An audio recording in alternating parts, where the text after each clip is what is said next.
Beware of what lies beyond the realm of reality, for it is a dark and treacherous path. Even the bravest souls tremble at the thought of venturing into the unknown. Would you dare to risk venturing into the supernatural, or would you stay in the safety of the known? The choice is yours, but choose wisely, for what lies beyond may be too terrifying to comprehend, and that's what we will discover with today's legend.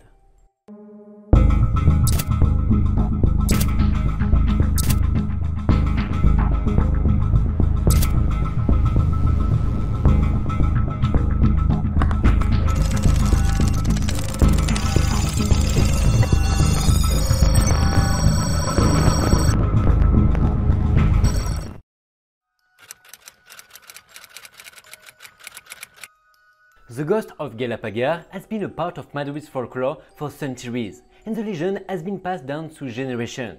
The story goes that during the late 18th century, a wealthy young woman named Galapagar lived in Madrid. She was immensely beautiful, but also very proud and haughty.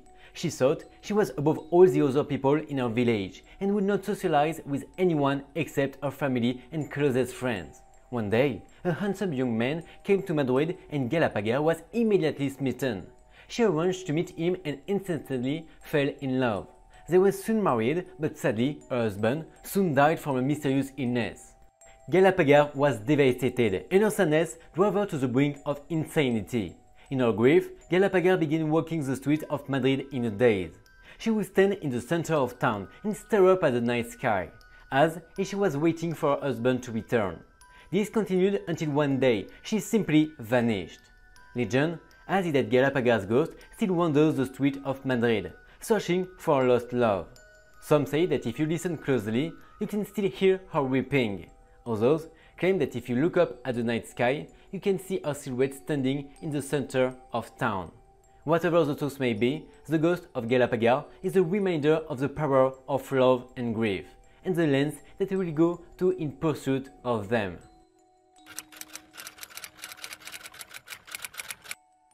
Anna Sido was the mistress of the king of Brandenburg, Joachim II, in the 16th century. They lived happily together in Grunewald, on the outskirts of Berlin, until the day of the king's ultimate death. On his deathbed, the king commanded his son, Johann George, to take care of Anna. Despite his solemn promise, Johann kidnapped her and left her to rot in the dark depths of the Spandau citadel. She stayed there alone and forgotten, until Johanna's own death, her soul forever haunted by her tragic tale. It is said that after so many centuries, Anna still haunts the dark and winding corridors of the citadel, her screams echoing through the halls.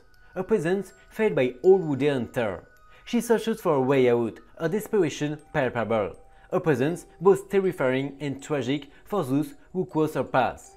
Those fortunate enough to survive the encounter tell tales of a figure shrouded in darkness, her face hidden from view, her eyes burning with an intensity that promises a fate far worse than death itself.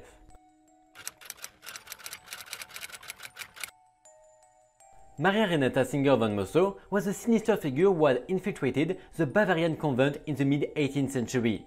She was said to possess an otherworldly power, and soon after her arrival, the nuns of the convent began to exhibit uncanny and unnatural behavior, claiming to be possessed by the devil. Upon further investigation, officials found horrifying evidence of her demonic activities, including poisons, strange robes, and other artifacts of her dark devotion to the forces of evil. Von Mosso confessed to being a powerful witch, having sworn allegiance to Satan since a young age. Her presence at the convent was a harbinger of doom, and her sinister powers could never be fully eradicated. The legend of Von Mosso is one of terror and fear. For those foolish enough to wander too close to the convent, she was condemned. They have reported hearing her ghostly laughter echo through the halls and grounds. Those who dare to listen more closely soon realize that the laughter is coming from far away, but it feels as if it was beside them, making the hairs of their neck and arms stand up. It is said that those who don't close their eyes and pray to the heavens will have their souls taken away by her.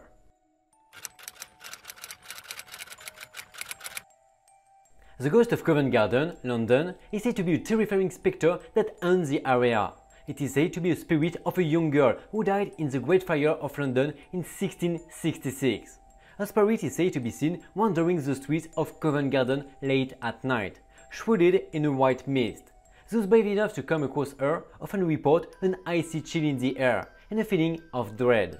Some have even reported hearing her voice, calling out for lost loved ones.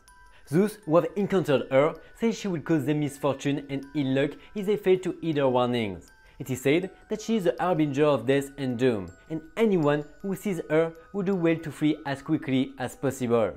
Some even say they have seen the ghostly figure of William Terris, his pale face framed by a hooded cloak, silently gliding through the streets and alleyways.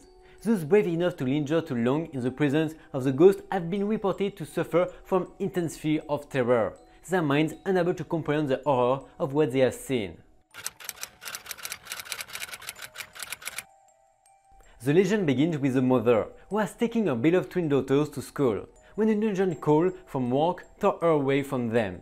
She had no choice but to leave, so she willingly asked her daughters to make the journey to school on their own. With a heavy heart, she kissed them both on the forehead and started walking away. But as she had taken only a few steps, a terrifying sound of breaking and screeching filled the air.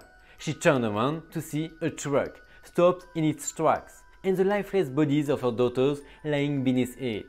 They had died holding hands, and from that day on, the legend of the two sisters has been spread in hushed tones among the locals, warning of the danger of the fateful road that had claimed their lives. The mother practically lost her mind, but in time, a new pregnancy gave her back some of the illusion of continuing to live. She was pregnant again with twins. Once born, the two girls bore a striking resemblance to her other two deceased daughters. As they grew older, the mother became more and more protective, as she feared losing them again as she did the first time. One day, on their way to school, the sisters ran away under the watchful eye of their mother, who immediately stopped them and begged them never to do so without her permission. Her response was devastating. "We weren't going to do that. We've been run over before, Mom. It won't happen again."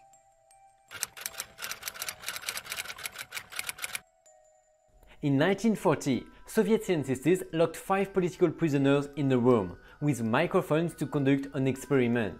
In this way, the 5 men were kept awake by a gas and could not sleep. During the first 5 days, the prisoners tell each other about their lives in detail, but nothing special happens. However, from the 6th day on, the silence was total, except for a few murmurs from time to time, indicating that the subject was still alive. After 10 days, the scientists wanted to see what was going on and opened the door. They found a horrible sight, as the prisoners had been self-mutilating and feeding on their own flesh. They immediately called for soldiers to take the men to the hospital, but the prisoners flew into a rage and even killed several soldiers with superhuman strength. 2 of them were shot and the others were taken to the hospital while they demanded the gas that kept them awake. Then, a Russian doctor, not knowing what to expect, asked one of the prisoners who he was, and the man replied with a smile. "We are you. We are the madness in you that you silence when you go to sleep, where we cannot follow you."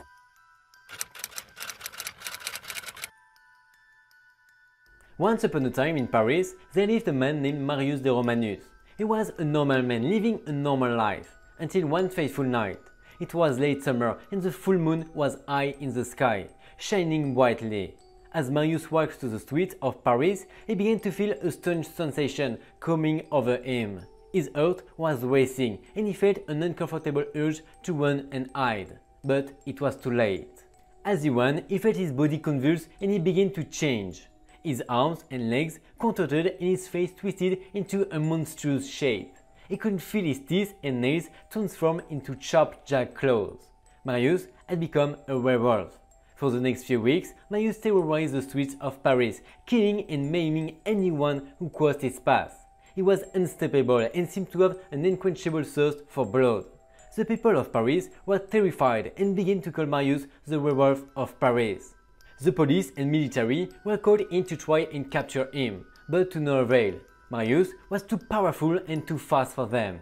Finally, the people of Paris had had enough and called upon the powerful sorcerer to help. The sorcerer cast a spell on Marius, transforming him back into a human. Marius was never heard from again, and the people of Paris breathed a sigh of relief. But to this day, people still tell stories of the werewolf of Paris and warn each other to stay away from the night of the full moon. You want to know what was his origin, from where he comes from. Well, the origin of the werewolf of Paris is unknown, but some believe it may have been a man cursed by a powerful sorcerer. Others believe it may be connected to a werewolf legend from an ancient European folk tale. I hope you enjoyed this video. Find me every day on my walls and see you next week for another long video.